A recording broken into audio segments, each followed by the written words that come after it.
Now we got that out the way. So let's start off with Texas and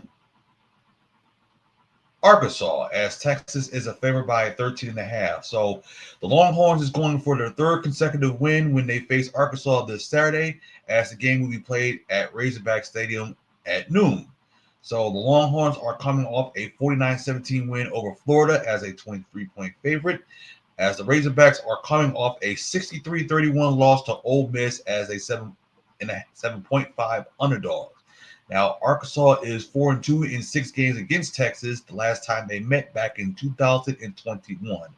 The Longhorn averages 38.9 points per game. They throw for 301.1 yards and rush for 164.1 yards per game. Quarterback Quinn Edwards completed 70% of his passes for 333 yards and 5 touchdowns in the win over the Gators. Jared Gibson had 16 carries for 100 yards and 1 touchdown, while Jaden Blue had 3 catches for 67 yards. Now, for the Razorbacks, they will try to bounce back from the loss, as I said seconds ago, and put it into their 2-game home losing streak when they play against the Longhorns. As the Razorbacks averages 33 points per game, they throw for 292.3 yards and rush for 190.9 yards per game. And the Razorbacks have struggled defensively as they give up 26.3 points per game.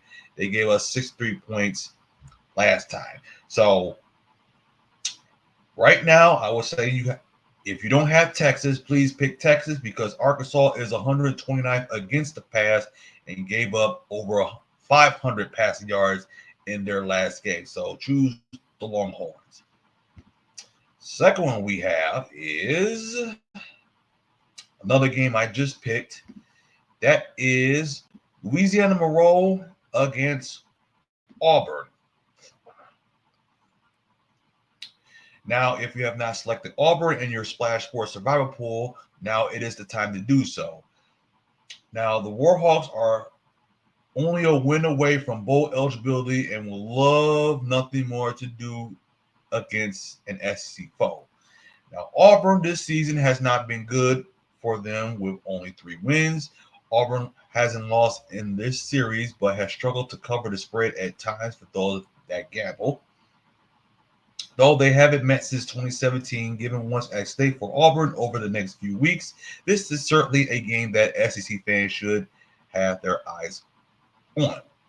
Now, Louisiana-Monroe is heading to Auburn with a 3 straight losing streak. This is not their first game against a SEC opponent, having faced Texas back in September 21st. That game didn't go in their favor, going down 51-3, but considering the drop-off in Texas as compared to Auburn.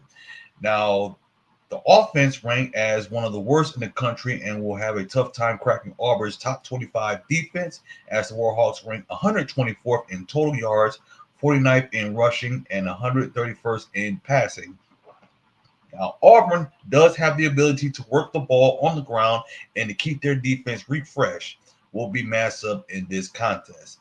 Now, Keandre Lambert-Smith has 7 touchdowns. He is one of the best in the SEC and has the size, speed, and strength to make life miserable in passing downs for the Warhawks. Also, with an elite defense, and Auburn has to be liking their chances in this one, so I would pick Auburn. Next one we have is UCLA and Washington. That is a Friday night game. You can watch that game on Fox, Big Fox Network. Now, I will recommend you that you do not touch this game, as the Huskies have been bullied by the opposing running game all season long, outside the top 100 in defensive line yards and EPA rush. Washington is 91st in third down conversion percentage allowed. UCLA does have an elite rush defense that just shut down arguably the most effective running back in the country, not named Ashon Jeanty, and Iowa's Caleb Johnson to less than 3 yards per carry. Now, UCLA is 13th in yards per carry allowed and top 5 in explosive rush defense. As this, they got a brutal scheduling spot for Washington, who are making the trip back across the country after that loss against Penn State. Its second cross-country trip in 3 weeks. With one less to prepare, UCLA has a leg up in that regards as well, playing last Friday out of a bye week. So please, if you're watching this, I recommend you not touching that game. Next one we have is New Mexico State and Texas A&M. Where is that? Where's that game? Where's that game? Okay, there it is. There it is. I knew it was somewhere. I'm like, where the heck? I picked it a couple of days ago. So this is another team. So if you haven't grabbed Texas A&M, I would do that as well because there are certain survivor pools on Splash where you have to pick two teams. Now, New Mexico State fell 41-28 at home to Western Kentucky in their previous contest last Saturday. The Aggies come in off a bye last week as they were hammered 44-20 by South Carolina on the road on November 2nd. So these two have met just once, and the last time they met, Texas A&M beat them 52-10 at home back in October 29th, 2016. Now, the Aggies are 132nd in the nation in passing offense with 116.6 yards per game, while they are 35th in rushing offense with 187.8 yards per contest. As for New Mexico State, they stand at 116th in the FBS in scoring offense as they put up an average of 20.6 points per game, while they are 127 in scoring defense by allowing 37 points per game. Aggies is 112th in the nation in passing offense as they average 182.6 yards per game through the air. Texas A&M is 15th in rushing offense as they average 212.9 yards per contest on the ground, and they are 46th in FBS in scoring offense as they average 30.9 points per game, while they are 33rd in the country in scoring defense by allowing 21.2 points a game. So take the Aggies in this situation as they will get their first road game win, also coming off that bye week, giving them 2 weeks to prepare to dismantle New Mexico State on both sides of the ball.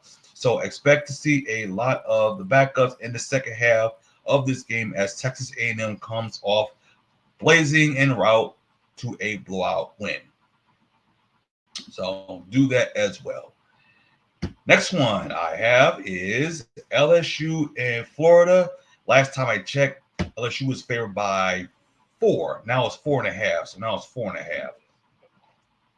Now that game, not only do I have that game as a trap, I'm really not confident in LSU.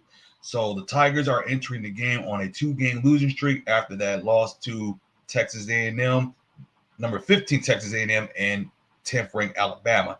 So right now, LSU is 6-3, and his college football playoff hopes are all but lost.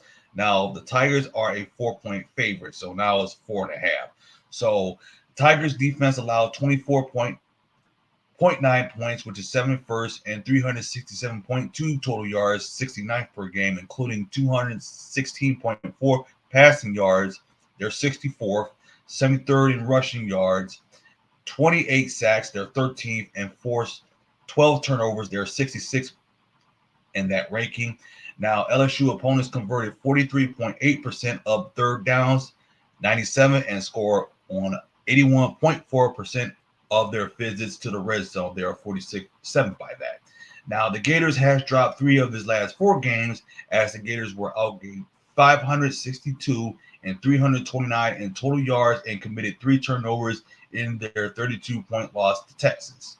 So as of right now, Lagaway has been practicing this week in anticipation to returning to the field versus LSU. So Florida averages 28.1 points and 383.3 total yards. They're 64th and 73rd.